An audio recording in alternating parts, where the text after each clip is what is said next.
Every time I travel, whether it's for work or vacation, I use the exact same skill to keep myself safe. I used it when I was walking in the Caribbean and spotted a man holding a machete. It's simple, it's free, and I wish someone had taught it to me before I ever set foot on a college campus. So let's get one thing clear.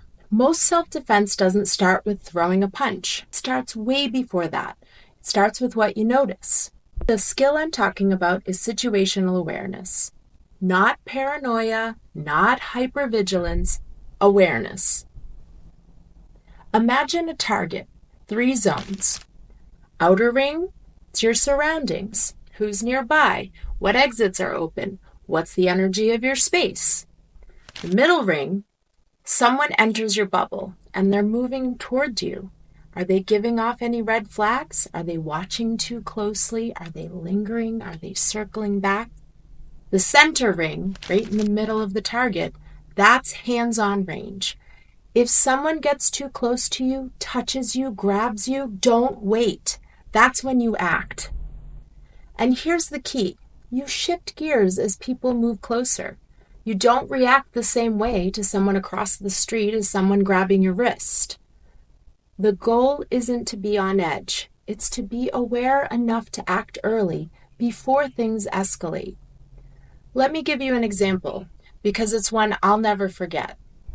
On a cruise through the Caribbean, my husband, my mom, and I stopped at an island that had recently been devastated by a hurricane. The country was beautiful, but you really could tell it was struggling. You could feel the desperation in the air. Now, my mom wanted to pick up a cameo from a local shop she found on a map. And it looked like a nice oceanfront walk, so instead of taking a cab, we decided to walk. We're fit, we like exploring, and it seemed simple enough.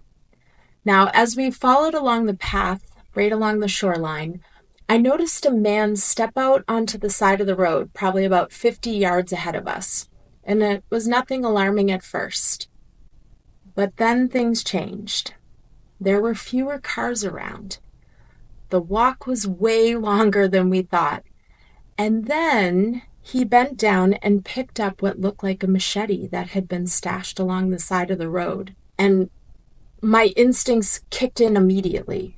My husband and I exchanged a look. We were scanning. My outer ring awareness was on high alert. There was no doubt in our mind that man was planning on robbing us. I kept an eye on the man. My husband flagged down a taxi and asked about the distance to the store just in case we needed a quick way out.